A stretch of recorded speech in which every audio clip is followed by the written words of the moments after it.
looking at the EA Sports toughest places to play, and Texas is at number 19. Oklahoma, like I mentioned earlier, is at number 8. We'll just go off the list here. 1 is Kyle Field. 2 is Bryant-Denny Stadium. 3 is Tiger Stadium. 4 is Ohio Stadium. Ohio State, not Miami, Ohio. I have to clear that up. 5 Thank is goodness I Georgia. have to play them. 6 is Penn State. There you go, Jacob. 7 is Wisconsin. 8 is Oklahoma. 9 is Florida State. And 10 is Florida. I think it's wrong. No bias. LSU is probably the toughest place to play in the country at night.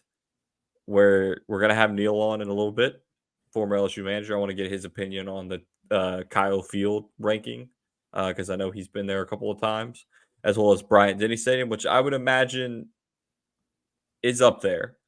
But I've been reading a lot of articles, and LSU has been the just overwhelming favorite as the number 1. Kyle Field is just shocking. Do you think that this was put together as a talking piece? We're talking about it right now. Is this a media advertising ploy, marketing ploy by the EA Sports crew to get us to talk about the toughest places to play? They want to get eyes on it as fast as possible, and as many eyes on it. I mean, it's marketing, and they knocked it out of the park. I mean, it's a success on their end. So, I mean, I think it's a win for them. But, yeah, I had my own opinion about the list and who I thought the top 5 should be, kind of based on, what we've seen throughout the years. 5, Jacob? Let's hear it. I would say number 1 would be LSU, just atmosphere-wise throughout the season. And they get so many night games that it really probably is the toughest place to play. We have no 11 a.m. games this year. They didn't announce that, so all the night games, baby. Well, there could be a couple 2:30s. Yeah, I know there's gonna be some afternoon games, but so from there, I'd put Penn State. I'd put Beaver Stadium at 2. The whiteout, yep. We gotta get a game there. We gotta find out when the whiteout is to try to make it happen. I'm going this year. So, where's the invite? What are we doing here, Jacob? So yeah, that's well, I'm gonna try to go. They don't announce the whiteout till partway through the season, but it'll be Penn State, Ohio State that'll be going to. So I'm hoping that's the whiteout. Nice. But yeah, Beaver Stadium at 2. 3, I would probably put Alabama. I would probably put Bryant-Denny there. 4. Well, and let me ask you about the Alabama. So Alabama, okay, no more Nick Saban, right? So you kind of expect their domination to drop off, but they were beating teams so single-handedly that the stands would be empty by halftime. It's more about the quality of the opponent than the stadium there. Sure. But that does factor into toughest places to play to an extent. Sure. It does. I mean, if LSU didn't play who they play, there's no way they would be at number 1. I mean, that's just not. I mean, that factors I guess what I'm trying to say is there has been many games, and like I said, Tiger fan bias here, where I've been at the stadium and that crowd has willed them to win close ones. Sure. I feel like Alabama, it's just tough place to play because they're really good. Yeah, because they're really good. What does that look like this year? I think that plays into it, but sure. I think that's why you saw a team like A&M on the flip side get the number 1 spot because, yeah, they might not be the best team, but they do have 110,000 people that are very loud. They're very spirited. I don't think they're number 1.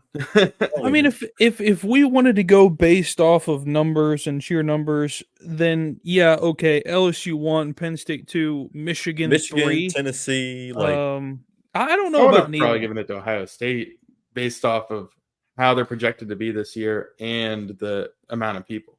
Yeah, but we could have the same argument with them, with Ohio State, Alabama, kind of have the same issue, and that is they've both been really good in the past. Are they going to be really good in the future? And we just kind of don't know. And all this is based off of past. I mean, we can't speculate the future when we say toughest places to play because 3 years from now, who knows who the toughest place to play is going to be. I don't agree with Georgia at 5 at their stadium being anywhere remotely close on this top 10 list. I mean, I think that's another victim of the strength of the team, Sure. right? I mean, it's like, but it plays into it because LSU had a down year and lost to Troy at home. I don't think that makes Death Valley any harder of a place to play, but LSU fans certainly weren't as passionate as they could have been if the team was on that run in 2019. Here's the thing. I'm thinking of stadiums that more than likely are going to be packed from the time the game starts to the time the game finishes. So you can cross Ole Miss off that list. Go ahead. And they don't count because they have under like 65,000 seats. Right. But it was quite loud though. Places that just aren't going to empty out. LSU won't empty out more often than not. Just a committed fan base there they're not going to empty out. I've seen maybe once or twice in the entire time that I've seen games there. Non-conference game, yeah. Sure. They're gonna third quarter. People are thinking about trying to beat the traffic. It's a blowout, which I think. Yeah, Fletchley's at that point it doesn't matter because I think it's in conference games and what's. Right. I mean, even if it's a blowout of an in-conference opponent, that stadium's still pretty full. Right. So there's both sides of the spectrum when you think of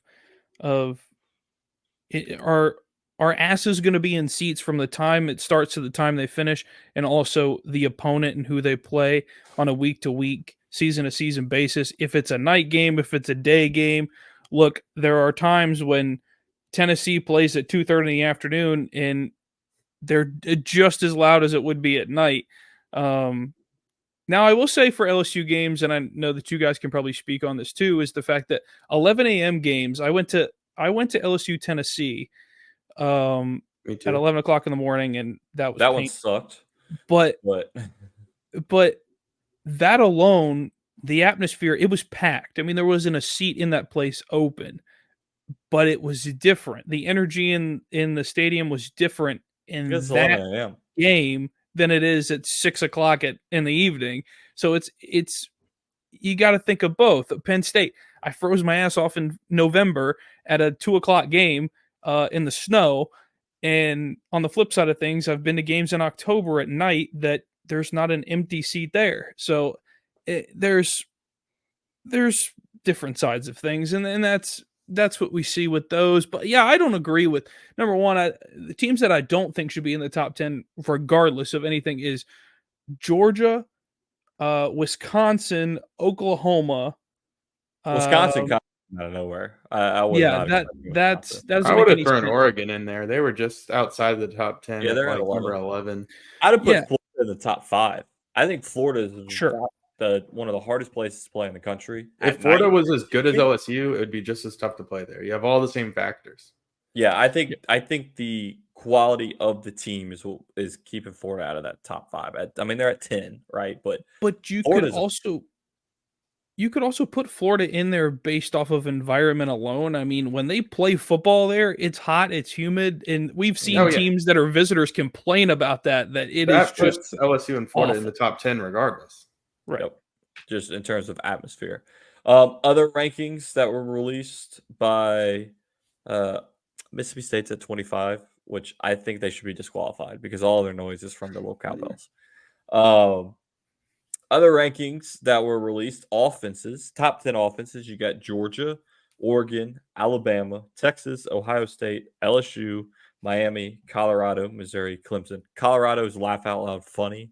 And I think that, Miami as well. I mean, they can't even kneel the ball right. Georgia, I get it. Oregon, I don't know. I think they're relying on the Bo Nix hangover to not be too long. I would probably have slated Texas at number 2 just because you have the return of Quinn Ewers, or possibly Ohio State I think at 3 instead of 5. But Missouri at 9? What are your thoughts on that? They have some weapons. You got Luther Burden, who's probably the Blennikoff favorite before the season starts. Brady Cook's a good dual threat. All those teams that you mentioned have probably a top 10 ranked quarterback in the game, so you can see that it definitely holds some weight. But I would say Missouri actually is, if it was off last year, they would have the most balanced offense in the country.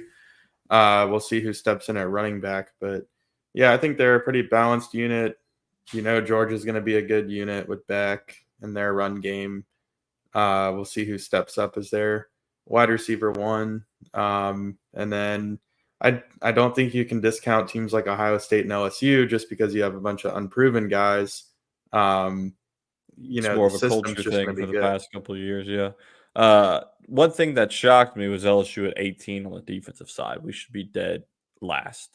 Yeah, I don't think we that's an should overreaction be ranked in the top 25.